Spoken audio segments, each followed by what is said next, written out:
दोस्तों, इस धरती पर हर किसी को लगता है कि मेरे जीवन में जो दुख है वो किसी और के जीवन में नहीं है।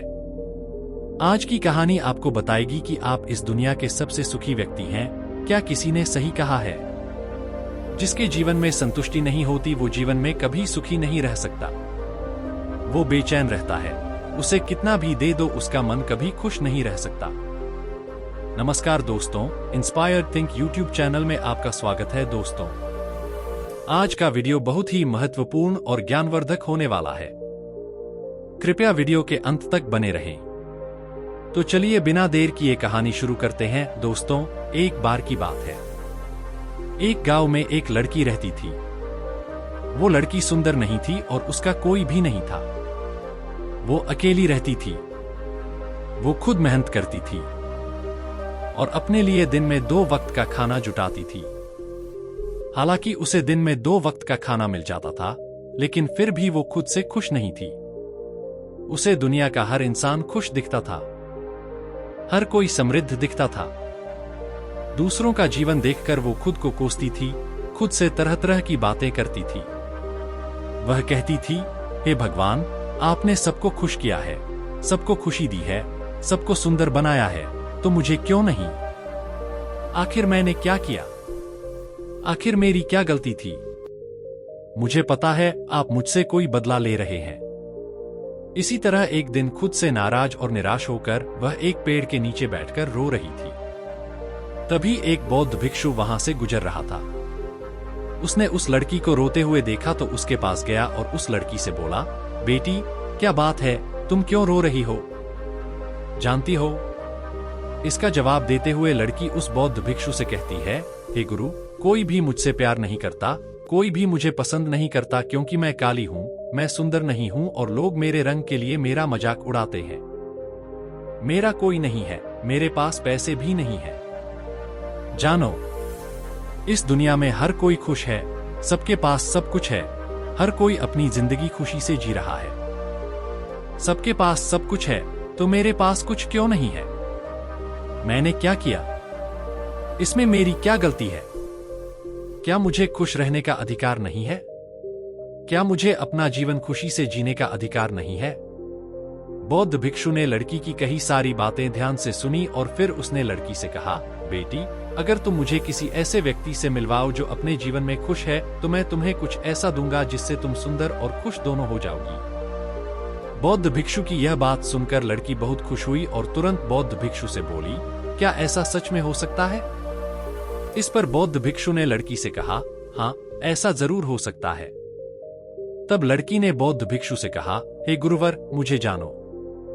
अगर यह सच में संभव है तो मैं एक ऐसे आदमी को जानता हूं जो बहुत खुश है। मैं उसे अभी लेकर आता हूं। तुम यही मेरा इंतजार करो। इस पर बौद्ध भिक्षु ने लड़की से कहा, मैं यहां तुम्हारा इंतजार करूंगा जब तक तुम वापस नहीं आ जाती। यह कहकर लड़की वहां से भाग गई और अपने गुरु के पास पहुंची जो एक किसान थे। उसने किसान से कहा, गुरुवर, मेरे साथ चलो। मैं एक बौद्ध भिक्षु से मिली हूं जिससे मैं तुम्हें मिलवाना चाहती हूं। उसने कहा है कि अगर मैं किसी खुश व्यक्ति को उसके पास ले जाऊं तो वह मुझे सुंदर और खुश दोनों बना देगा। उस लड़की की आवाज सुनकर किसान उदास होकर लड़की से कहता है, मैं तुम्हें खुश कैसे लग रहा हूं? इस पर लड़की किसान से कहती है, मालिक, तुम्हारे पास सब कुछ है, तुम्हारे पास घर है, खाने को अच्छा खाना है, रहने को अच्छा घर है, तुम्हारा अपना परिवार है और तुम्हारे पास पैसे भी हैं, तो तुम दुखी कैसे हो सकते हो? इस पर किसान जवाब देता है, अरे मूर्ख, मेरी फसल अच्छी नहीं हो रही है, इसीलिए मुझे इसके अच्छे दाम नहीं मिल रहे हैं और मुझे राजा को लगान भी देना पड़ रहा है। मेरे पास अब इतने पैसे भी नहीं हैं कि मैं फिर से अच्छी क्वालिटी के बीज खरीद सकूं और इस बार बारिश में मेरी सारी फसल बर्बाद हो गई। अब मेरी स्थिति और भी खराब हो गई है और ऐसे हालात में मैं कैसे खुश रह सकता हूं? जाओ और किसी और को खोजो जो सच में खुश हो। इस पर लड़की अपने मालिक से कहती है, मालिक, आप ही बताओ, आपके हिसाब से सबसे ज्यादा खुश कौन है जिसे मैं अपने साथ ले जा सकूं? इस पर किसान कुछ देर सोचता है और लड़की से कहता है, मुझे लगता है कि व्यापारी बहुत खुश है। उसे न तो फसल उगाने की चिंता है और न ही फसलों की देखभाल की। उसे तो बस फसल खरीदनी है और वह कहीं से भी खरीद सकता है।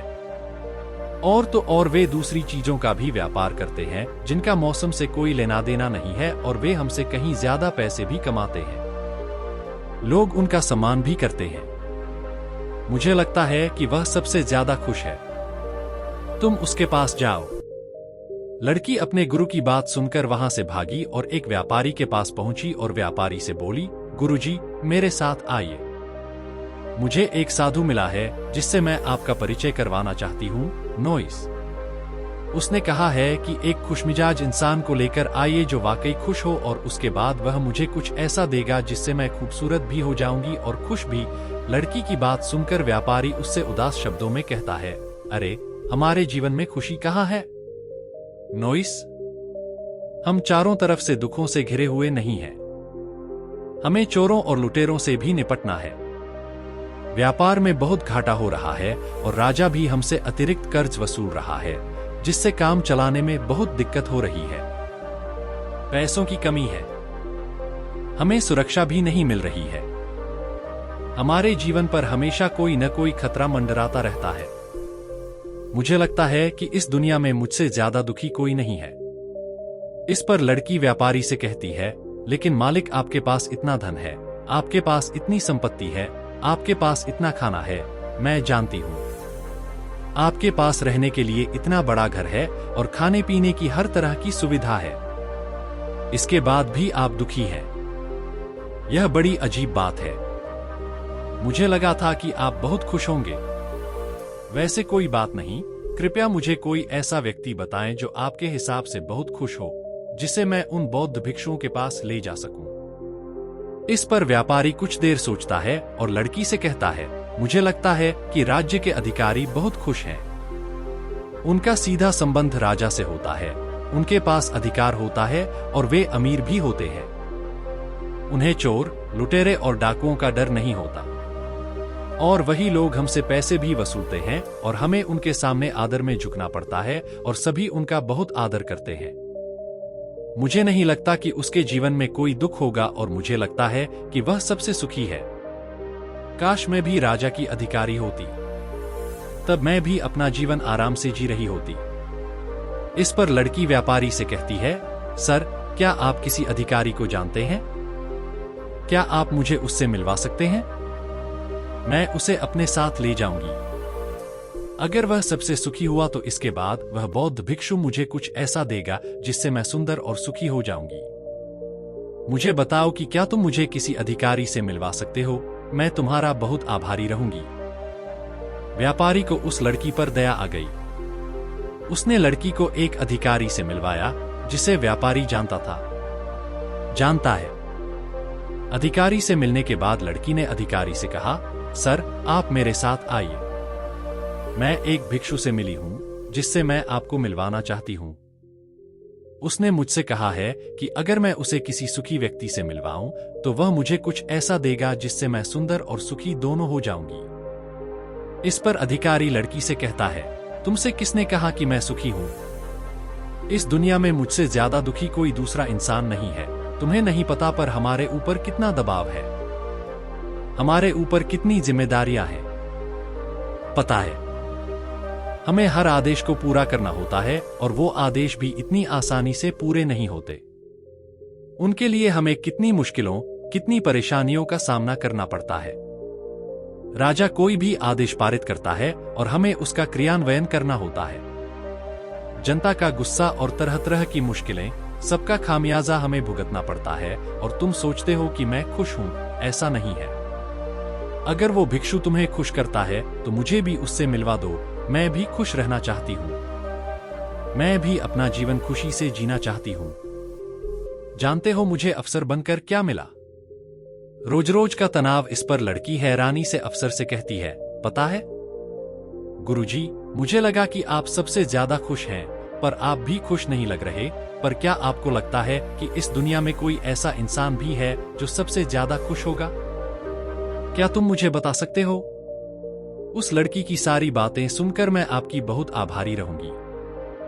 अधिकारी को उस लड़की पर दया आ गई।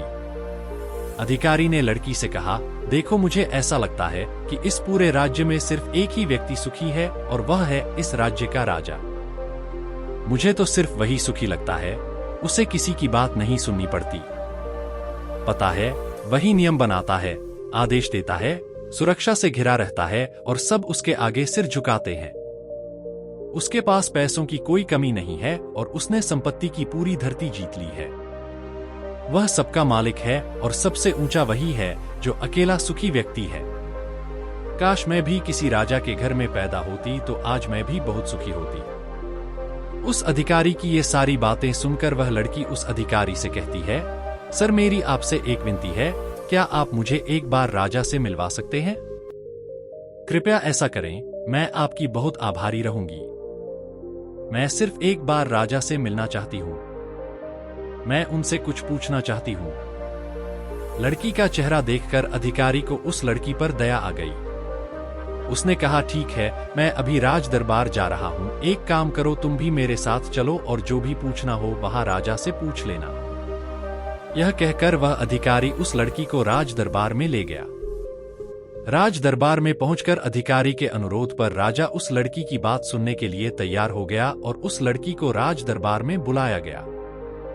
राजा ने उस लड़की से कहा, बेटी तुम जो कहना चाहती हो निडर होकर कहो, तुम मुझसे क्या पूछने आई हो? इस पर लड़की थोड़ी घबराई हुई सी कुछ डरते हुए राजा से कहती है, हे राजन, मैं एक पूर्ण सुखी व्यक्ति की तलाश में हूँ।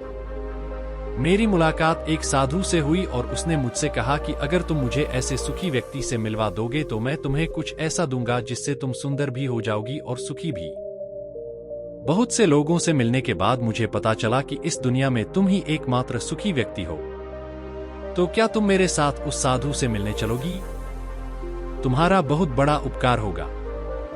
राजा लड़की की बात ध्यान से सुनता है और फिर जोर जोर से हंसने लगता है और लड़की से कहता है, अच्छा, सबकी तरह तुम भी यही सोचती हो कि मैं इस दुनिया का सबसे खुश इंसान हूँ, लेकिन अगर कोई मुझसे पूछे कि इस दुनिया में सबसे दुखी इंसान कौन है तो वो मैं ही हूँ।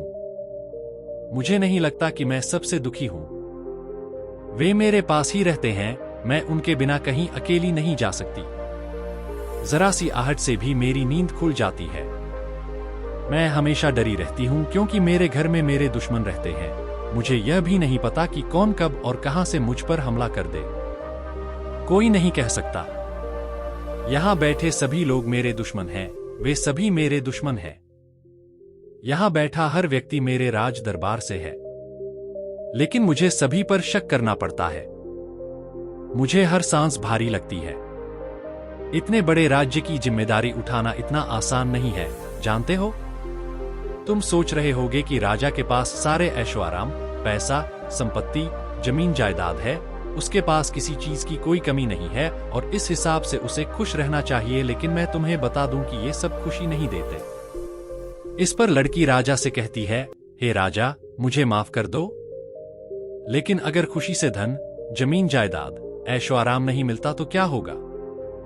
कम से कम सुंदरता तो खुशी देती है। इस पर राजा मुस्कुराते हुए लड़की से कहता है, बेटी, मैंने सुंदरता बहुत देखी है। जो लोग दिखने में सुंदर होते हैं, उनका दिल सुंदर नहीं होता। वे नकाब पहने घूमते रहते हैं। वे दूसरों को दिखाते हैं कि वे कितने सुंदर हैं, लेकिन समय सभी की सुंदरता छीन लेता है। केवल सुंदरता जो दिल में रहती है और जिसका दिल सुंदर है, वह हमेशा सुंदर रहता है। इस पर लड़की राजा से कहती है, हे राजा, आप मुझे बताएं कि आपके अनुसार इस दुनिया में सबसे सुंदर और खुश व्यक्ति कौन है? इस पर राजा लड़की से कहता है, मेरे अनुसार एक गरीब व्यक्ति जो दिन में 2 बार भोजन का इंतजाम करना जानता हो, जो बिना किसी रोकटोक के किसी भी दिशा में घूम सकता हो, जिसे कुछ खोने का डर न हो, जिसे लूटे जाने का डर न हो, जिसे रात को अच्छी नींद आती हो। अगर आप मुझसे पूछें तो वह सबसे खुश होगा और इस हिसाब से मैं तुम्हें देखता हूँ कि तुम सबसे ज्यादा खुश हो। तुम्हारे पास नींद है, अच्छा दिमाग है, चारों दिशाएं हैं और कोई डर नहीं, कोई षड्यंत्र नहीं, कोई साजिश नहीं, बस जिंदगी है, खुली जिंदगी है। मेरे हिसाब से तुम सबसे ज्यादा खुश हो। वास्तव में वह अकेली खुश इंसान है, वह अकेली खूबसूरत इंसान है और अब वह जो भी थी, जैसी भी थी, उसे खुद पर गर्व महसूस होने लगा। पूरा दिन इधर उधर भटकते हुए आखिरकार थककर पूरी खुशी के साथ उसने अपने चेहरे पर मुस्कान ला दी। प्रकृति से बातें करते हुए वह उन बौद्ध भिक्षुओं के पास लौटी और उनसे बोली, हे गुरुदेव, जब मैं यहाँ से गई थी तो मुझे लगा था कि मैं सबसे ज्यादा दुखी और बदसूरत हूँ, लेकिन यहाँ से जाने के बाद जैसे जैसे मैं लोगों से मिलती गई मुझे एहसास होने लगा कि मैं इस दुनिया में सबसे ज्यादा खुश इंसान हूँ। हाँ, यह अलग बात है। मैं आपके पास कोई भी खुश इंसान नहीं ला सकी क्योंकि मुझे लगता था कि मेरे अलावा सभी खुश हैं, लेकिन मामला इसके विपरीत निकला। मेरे अलावा यहाँ सभी दुखी हैं। हर कोई किसी न किसी चीज से डरता है। कुछ न कुछ खोने का डर, कुछ न पाने का डर, खुलकर न जी पाने का डर। इस तरह मेरे पास सब कुछ है। मैं खुशी से नाच सकती हूँ, मैं गा सकती हूँ, जहां चाहूं वहां जा सकती हूँ, और मेरे पास 2 वक्त के खाने का इंतजाम करने के लिए ये हाथ पैर भी हैं। मुझे किसी बात का कोई अफसोस नहीं है। मेरे पास ऐसा कुछ भी नहीं है जिसे खोने का मुझे डर हो। इस पर बौद्ध भिक्षु लड़की से कहते हैं, बेटी, आखिरकार तुमने वह सुंदरता और खुशी पा ही ली। अब से तुम सुंदर और खुश हो, यह जान लो। यह कहकर बौद्ध भिक्षु अपने आश्रम में लौट गया और लड़की को भी अब पता चल गया कि वह सबसे सुंदर और खुश है। अब उसे किसी बात का कोई दुख नहीं था। उसे कभी खुद पर पछतावा नहीं हुआ, बल्कि वह हमेशा खुद से खुश रहती थी, हमेशा खुश रहती थी। दोस्तों, हमें भी लगता है कि हमारे पास कुछ नहीं है और दूसरे के पास सब कुछ है। वह कितना खुश है, उसके पास सब कुछ है, हर सुख सुविधा है, हर सुविधा है, लेकिन ऐसा नहीं है। यह सिर्फ आपका नजरिया है। असली खुशी आपके पास है और वह है संतुष्टि। अगर आप खुद से संतुष्ट हैं, अगर आपके पास जो कुछ भी है उससे आप खुश हैं, तो कोई भी दुख आपको डरा नहीं सकता, कोई भी दर्द आपको परेशान नहीं कर सकता। लेकिन हमारी सबसे बड़ी समस्या यह है कि हम खुद से ज्यादा दूसरों को देखते हैं। हम दूसरों से ज्यादा प्रेरित होते हैं और उनकी खुशी देखकर हमारे अंदर ईर्ष्या की भावना पैदा होती है। हमें दुख होता है कि उनके पास इतनी खुशी कैसे है और हम इतने दुखी क्यों हैं। हम सिर्फ उन्हें देख रहे हैं, हमने खुद को नहीं देखा।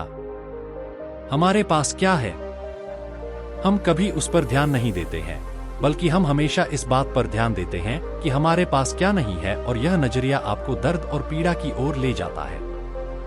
आप चाहकर भी खुश नहीं रह पाते क्योंकि आपने अपनी सोच ऐसी बना रखी है कि आपके पास क्या नहीं है। दूसरी तरफ अगर आप ऐसा सोचते हैं कि मेरे पास बहुत कुछ है, मेरे पास रहने के लिए अच्छा घर है, खाने के लिए अच्छा खाना है, पहनने के लिए अच्छे कपड़े हैं, कम से कम 2 वक्त के खाने का इंतजाम तो हो ही जाता है, लेकिन बहुत से लोगों के पास ये भी नहीं है, तो क्या आप खुश नहीं हैं? क्या आपके पास वो सब नहीं है जो उनके पास नहीं है? जरा सोचिए और कमेंट में बताइए कि आज के वीडियो से आपने क्या सीखा। मुझे उम्मीद है कि आपको आज का वीडियो पसंद आया होगा, इसलिए इसे शेयर करें। अरे चलो फिर मिलते हैं ऐसे ही किसी नए वीडियो में एक नए पाठ के साथ। तब तक अपना ख्याल रखिएगा। धन्यवाद।